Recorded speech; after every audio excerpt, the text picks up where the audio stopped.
In this video, we are going to learn about number systems. Basically, number systems होता क्या है? Number system में हमें सीखना क्या है? तो number system is everything we deal with numbers. अब तक हमें सिर्फ दो टाइप के नंबर पता है, एक न्यूमरेटर डिनोमिनेटर फॉर्म में, एक प्लस माइनस के फॉर्म में. That's all. हमें सिर्फ ये दो टाइप के नंबर्स पता है, बट इसके अलावा भी बहुत सारे नंबर्स होते हैं. तो उनके साथ डील कैसे करना है, उनके ऊपर मैथमेटिकल ऑपरेशंस कैसे करने हैं, that we are going to see in this chapter. That is number system. उसको सिस्टम क्यों नाम दिया गया है? क्योंकि हम इसमें सारे टाइप के नंबर्स ऑलमोस्ट कवर कर लेते हैं, इसलिए number system. Fine. Number system is basically, पहले इसको स्टार्ट करने से पहले we are going to see what are, how many types of numbers are there. तो I just give a quick review using a flow chart. तो numbers जो है वो है टू टाइप के नंबर्स होते हैं, दो टाइप्स के नंबर्स होते हैं. सबसे पहले नंबर्स जो होते हैं वो दो टाइप के. तो फर्स्ट है रियल नंबर्स एंड दूसरा है कॉम्प्लेक्स. कॉम्प्लेक्स से बेटर हम यूज करते हैं वर्ड इमेजिनरी. ये आपके हायर स्टडीज के लिए काम में आएगा. Just remember the names, no need to go in detail. दो टाइप के नंबर्स होते हैं, रियल नंबर्स और इमेजिनरी नंबर्स. रियल नंबर्स जो हम फील कर सकते हैं, जो हम काउंट कर सकते हैं, जो हमें हमारे यूनिवर्स में, हमारे सराउंडिंग में दिखते हैं. और इमेजिनरी नंबर्स जो हमने सिर्फ थियोरेटिकली पर्पस के लिए उनको इन्वेंट किया हुआ है, उसको सिर्फ स्टडी करते हैं. ठीक है, they do not exist in the real world, तो उनको इसलिए इमेजिनरी नंबर्स बोला गया है. In this chapter, we are not going to study about imaginary numbers. We are going to study only about the real numbers. But for your classification purpose, there are two types of numbers, real numbers and imaginary numbers. अब imaginary numbers को हम side में रखते हैं. Real numbers are of two types. Rational number and irrational number. ठीक है, rational number and irrational number. अब irrational numbers हमें पता है, ये हम स्टडी भी कर चुके हैं. उसमें आते हैं होल नंबर्स जो start from 0, natural numbers which start from 1, integers minus infinity two plus infinity, मतलब -1, -2, -3 and 1, 2, 3 and 0 and so on. Right. उसके बाद फ्रैक्शंस P/Q फॉर्म में, है ना, 1/2, -3/4, -4/-5, 3/-8, एवरीथिंग जो न्यूमरेटर डिनोमिनेटर फॉर्म में होते हैं, डेसिमल्स. ठीक है, तो ये सब आते हैं रैशनल नंबर्स में. अब जो रैशनल नंबर्स में नहीं आते हैं वो इरैशनल नंबर्स में आते हैं. अब ये तो बहुत सिली सा डेफिनेशन हो गया कि which are not rational, those are irrational, right. But that is the part of the definition. Means अभी हमने अगर फॉर एग्जाम्पल मान लो लिया -3, तो -3 के नीचे बाय डिफॉल्ट 1 होता है, by default 1 is there, so it is counted in rational numbers, means which is P/Q form where Q is not equal to 0. अब ये डेफिनेशन इंपॉर्टेंट क्यों है? Q is not equal to 0, denominator में 0 क्यों नहीं होना चाहिए? बिकॉज थोड़ा हायर टर्म में देखेंगे अगर इसको, तो जो डिनोमिनेटर का, न्यूमरेटर डिनोमिनेटर का जो ग्राफ बनता है, it will be there in your higher studies. तो वो ग्राफ जो होता है वो इनफाइनाइट चला जाता है, उसकी वैल्यू एग्जिस्ट नहीं करती है. इसीलिए हम हर डेफिनेशन में, रैशनल नंबर के डेफिनेशन में हम क्या बोलते हैं? The denominator should not be equal to 0. तो रैशनल नंबर ये हो गया. ठीक है, तो इरैशनल नंबर क्या हो गया फिर? कि जो हम P/Q फॉर्म में डिनोट नहीं कर सकते हैं. तो what is the definition of irrational numbers? The numbers which can not be denoted in P/Q form, है ना. तो जैसे फिर आता है √2, पाई भी आता है. पाई की वैल्यू सिर्फ 3.14 तक सीमित नहीं है ना, वो आगे बहुत नंबर, बहुत सारे डिजिट्स तक का, मतलब इनफाइनाइट डिजिट्स तक काउंट होती जाती है. It is non terminating number. हम देख लेंगे टर्मिनेटिंग नॉन टर्मिनेटिंग भी. तो पाई भी एक वैल्यू हो गई. उसके बाद एक नंबर आता है, तो तुम लोग को नहीं बताया, but it is also irrational number. Then √5, -√7 and so on. Anything which cannot be denoted in form of P/Q are called as irrational numbers. So this was a brief classification of what are numbers, how many type of numbers exist in this universe. So in this chapter basically we are completely going to focus on irrational numbers. तो irrational numbers को start करने से पहले हम rational numbers को थोड़ा सा समझ लेते हैं, ठीक है?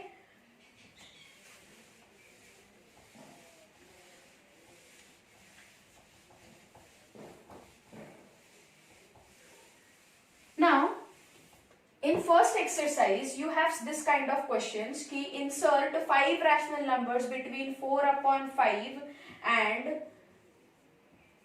7/10. Insert 5 rational numbers between. अब ये पॉइंट समझने के पहले यू नीड टू अंडरस्टैंड कि कोई भी दो रैशनल नंबर्स के बीच में infinite number of rational numbers exist करते हैं. This comes in the question of true और फॉल्स. ठीक है? there lies infinite rational numbers between two rational numbers. क्यों? because देखो अभी 0 to 1 मान लो, ठीक है? तो 0.1, 0.2, 0.3 आप बोलोगे मैम 9 तो नंबर एग्जिस्ट करते, कहाँ इनफाइनाइट नंबर एग्जिस्ट करते? नो. अगर मैंने इसको 0.11 लिखा, 0.111 लिखा, 0.1111 लिखा, 0.11 लिखा,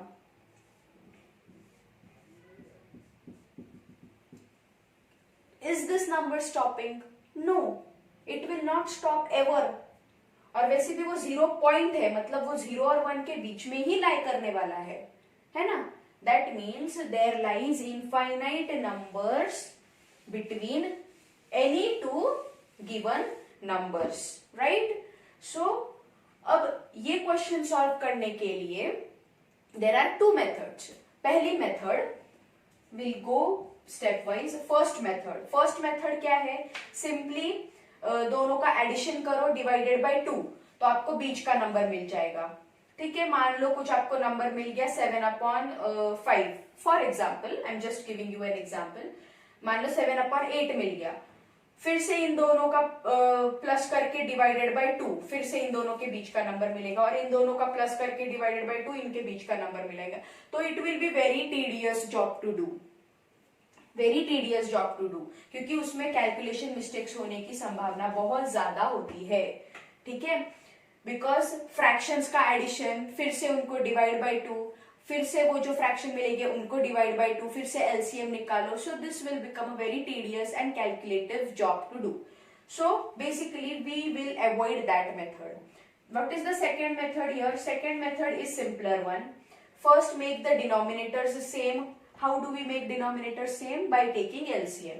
तो 4/5 multiply by 2 multiply by 2 which becomes 8/10 and 7/10. अब 8/10 और 7/10, 8 और डिनोमिनेटर्स तो सेम हो गए, लेकिन 8 और 7 में 5 नंबर्स एग्जिस्ट नहीं करते हैं, राइट? तो what we will do? We will again change the denominators. What we will do? 8 into, अभी जैसे 5 पूछा है ना, तो मल्टीप्लाई इट विथ 6. तो 8 into 6 and 10 into 6 and 7 into 6 and 10 into 6. Multiply with the same number on both the sides so that the denominators remain same. So it will become 48/60 and 42/60. तो 42 और 48 में 43, 44, 45, 46, 47 5 numbers exist करते हैं. तो you can write it down. 48/60, 47/60, 46/60. No need to reduce it further. Leave it as it is. 45/60, 44/60, 43/60 and 42/60. Okay? ये था how to insert given number of rational numbers between two rational numbers. This was about inserting the numbers between two given numbers. Okay?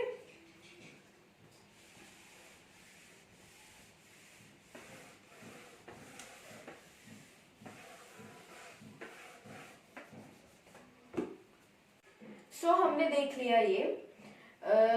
अब देखेंगे जैसे now we know how to represent rational numbers on number line. ठीक है? हमें पता है rational numbers को number line पे कैसे डिनोट करना है. अब जैसे if I want to denote 1/2, तो what I'll be doing, I'll be making two parts of this and 0/2 and 1/2. So this is my 1/2 fraction and so on. So we know how to denote rational numbers on number line, but now we have to understand how to denote irrational number on the number line. Let us take a simple example of √2, which has to be denoted on number line. Now, very first step, obviously draw a straight line using a ruler specifically, not a freehand drawing please. उसके बाद आपको क्या करना है, I'll give you simple tricks जिससे आपका जो diagram है वो खिचड़ी नहीं दिखेगा. It will not be very congested, it will be looking presentable and it will impress the person who is checking. तो ध्यान से सुनो और ध्यान से देखो. क्या करना है, draw a neat line, mark 0 on it. उसके बाद what you do is take 3 centimeter distance. Why I am talking only exact 3? You can take 2, you can take 1, you can take 4 also. But why I am taking 3? Because 3 जो है वो ज्यादा बड़ा भी नहीं दिखता है, ज्यादा खुला खुला भी नहीं दिखेगा और ज्यादा छोटा भी नहीं दिखेगा, जिससे आपका डायग्राम, जिससे आपके वैल्यूज प्रॉपर शेप में और proper exact values, appropriate values आएंगे. That is why I am telling 3 centimeter. You can take 2 centimeter also, doesn't matter. You can draw in your book using 2 centimeter units. 1 centimeter भी ले सकते हो, but उससे क्या होगा कि बहुत ज्यादा congested diagram बनेगा and you yourself will not be able to identify which line is going where, है ना? That is why I prefer usually taking 3 centimeter. अब सबसे पहले क्या करना है आपको, √2 है ना? √2 means it will come after 1. √3 जो है that will also come after 1. √4 means it is exactly 2. √5 है means it will come after 2. तो you have to first decide कि आपकी जो दी हुई irrational, आपका जो दिया हुआ irrational number है where it is lying exactly. ठीक है, अगर मैंने बोला कि denote √10 on the number line, तो इट विल कम आफ्टर 3, है ना? क्योंकि उसके पहले √9 आता है, तो √9 मीन्स 3, तो इट विल कम आफ्टर 3. तो you have to first decide where is your number going to lie. तो मेरा √2 है, तो इट विल लाई आफ्टर 1. तो what I will do is I will first draw this one line, I darken it, I take a compass, I'll put it on. This is my pencil wala part, this is my pointed wala part. I'll keep it on 1. I'll take this much distance and I'll mark a arc over here. And I will draw a perpendicular using a protractor over here. Protractor जो है D, you have to keep it here and use a draw a 90 degree. Fine. इससे आपको यहाँ पर mark करना है and join this. After joining this observe properly, if this is your 1 unit, this is your same 1 unit, क्योंकि इतना ही distance आपने लिया है. So using Pythagoras theorem 1 square plus 1 square becomes 2. तो ये हाइपोटेनियस जो बन गया that is √2. But √2 is here, you have to denote it on number line. So how will you proceed further? What you do is, this is your pencil part, this is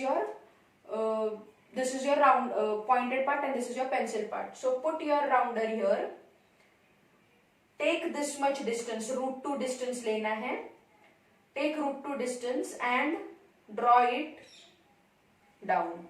तो ये जो नीचे गिरा हुआ है ये part, this is called as your √2. अब using this you have to plot a √3. Now there are two methods to plot a √3. First method, you can use this part as well or form a new diagram. So I'll first use the first method.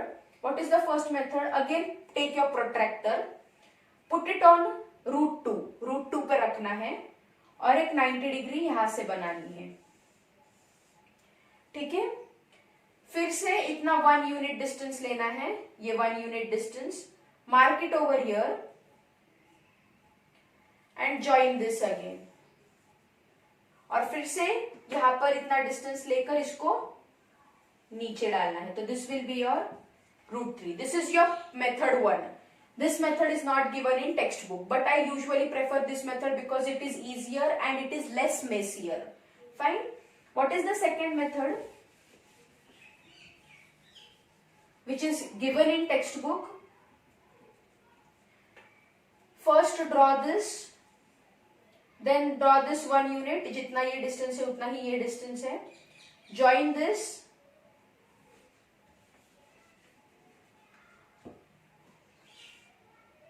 This is your √2. Now what you have to do is put your protractor here. यहां पर रखना है आपको protractor इस direction में, ठीक है? और यहां से आपको 90 डिग्री बनाना है. How much distance you will make this? ये इतना डिस्टेंस, 1 यूनिट का distance. This much distance you have to make and join this. ठीक है? तो ये अब ये √2 है और ये 1 है, 1 यूनिट का डिस्टेंस है ना, तो √2 square that is 2 plus 1 square that is 3, तो √3 ये आ गया. लेकिन इसको नंबर लाइन पे कैसे ड्रॉ करना है? तो ये राउंडर लो, इतना डिस्टेंस लो और इसको यहाँ पर नीचे गिरा दो, तो ये आ गया आपका √3. These are 2 methods. Whichever you feel easy, you can use that method. No one is going to cut your marks. But first of all, refer to your class teacher or whoever subject teacher is there.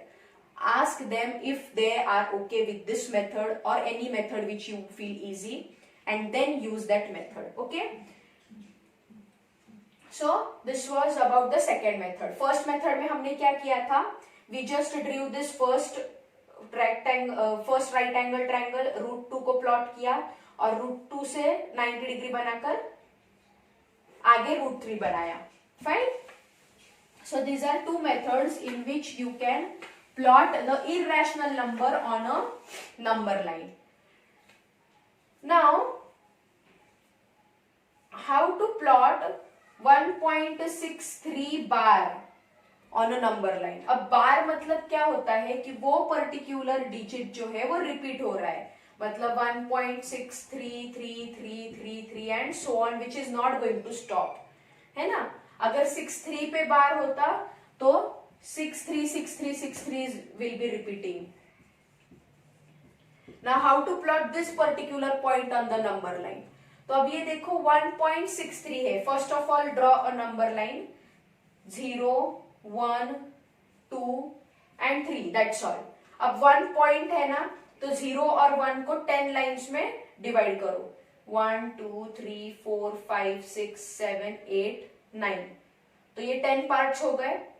तो ये no, it is 1 point, sorry 1 point है, तो you have to 1 and 2 को 10 parts में divide करना है. 1 2 3 4 5 6 7 8 9 and 10. 1.63 बोला है, मतलब this is 1, this is 1.1, this is 1.2 1.3 1.4 1.5 1.6 and 1.7. तो ये 63 है ना? तो 1.6 और 1.7, ये जो 1.6 और 1.7 के बीच में ये लाई करेगा, है ना? 63 बोला है, मीन्स 1.6000 अगर लिया और 1.7000 अगर लिया एंड सो ऑन, तो ये 63 जो है ये 61 62 63 64, मतलब 1.6 और 1.7 के बीच में आता है. तो what you will do is, now next step, इसको मैग्निफिकेशन मेथड बोलते हैं. आपको हर एक जो पार्ट है उसको मैग्नीफाई करते जाना है, इसलिए उसको मैग्निफिकेशन मेथड बोली है.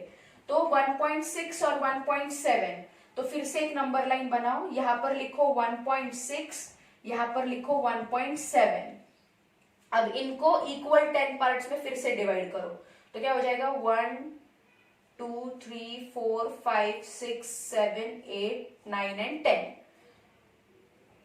तो ये हो गया 1.6, ये 1.61 1.62 1.61 1.62 1.63 एंड 1.64. तो अब ये देखो ये 1.636 है, तो 63 और 64 के बीच में होगा फिर से. तो again you have to magnify this part. तो जब वापस लाइन बनाओगे तो यहाँ पर लिखोगे 1.63 और यहाँ पर लिखोगे 1.64, अगेन 10 पार्ट्स। ठीक है, in question it will be mentioned up to how many digits you have to make. अगर उन्होंने बोला है 5 डिजिट्स सो 6 डायग्राम्स बनेंगे, अगर उन्होंने बोला है 4 डिजिट्स तो 5 डायग्राम्स बनेंगे।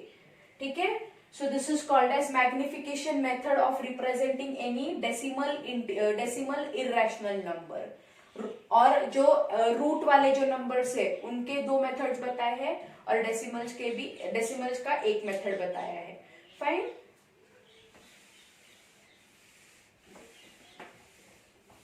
Now we will learn about terminating and non-terminating numbers. Terminating and non-terminating numbers. Before that, we will simply take one example, 2/7. अगर क्वेश्चन आता है represent 2/7 in a decimal expression.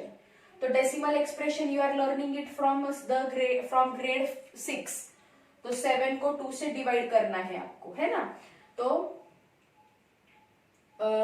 0.2 जा 14, रिमाइंडर 6, 0 7 जा 8 जा 56, रिमाइंडर 4, 5 जा 35, 7 जा 49, 1 जा 7, and it will keep on going, it will not stop. Fine. तो देखो 2/7 को हमने क्या लिखा, 0.28571 dot dot dot dot dot, right. तो it is not stopping anywhere, so it is called as non terminating. Terminate करना मतलब स्टॉप करना, so this kind of number is called non terminating. और टर्मिनेटिंग मतलब it will stop at some point. तो there are 2 types of decimals, एक non terminating और एक terminating. Non terminating means which is not going to stop, और terminating means which stops at some point, whether after 8 decimal, 6 decimal, 7 decimal, कभी भी stop हो सकता है, जो स्टॉप होने वाला है। ठीक है, उसके बाद नॉन टर्मिनेटिंग में you have 2 types. Non terminating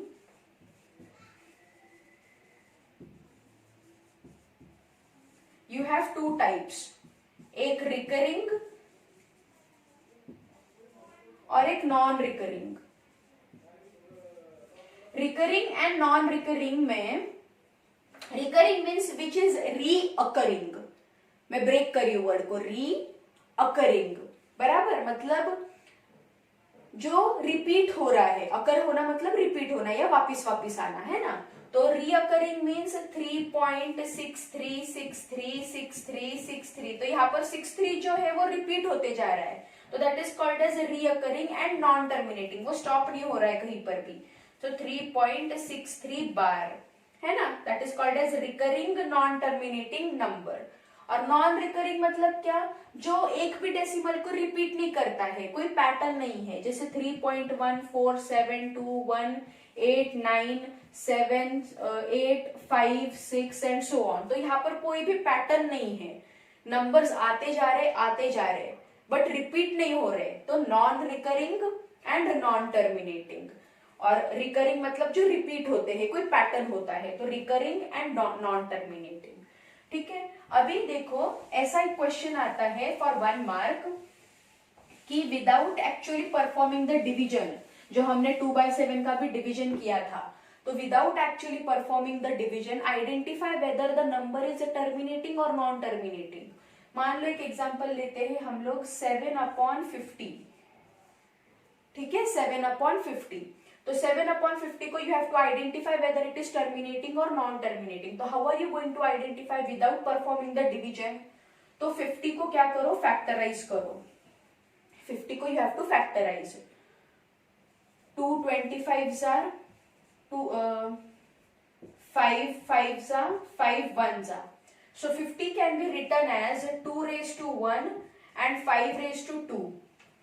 बराबर। तो जो denominator, listen properly, the denominators which can be expressed in form of 2 raised to something and 5 raised to something, those fractions are terminating fractions. Those fractions are terminating fractions. मतलब अगर आपका कोई form आता है सिर्फ 5 के फॉर्म में आता है, 5 रेज टू समथिंग, उसमें 2 नहीं है, दैट मीन्स उसमें 2 जो है वो रेज टू 0 है ना, means it is in form of 2 and 5. अगर कोई नंबर में सिर्फ 2 है, 2 रेज टू समथिंग है, 5 नहीं है, दैट मीन्स 5 रेज टू 0 है, तो it should be in form of 2 and 5 only. एक भी कोई दूसरा नंबर नहीं चाहिए. अगर कोई भी दूसरा नंबर आ जाता है apart from 2 and 5, then it will be non terminating fraction. ठीक है, तो basically what is the procedure, आपको डिनोमिनेटर को फैक्टराइज करना है and you have to see whether it is in form of 2 raise to something एंड 5 raise to something. Fine. So then अगर वो इन दोनों के फॉर्म में है देन इट इज टर्मिनेटिंग. अगर वो इन दोनों के फॉर्म में नहीं है then it is a non terminating number. Fine.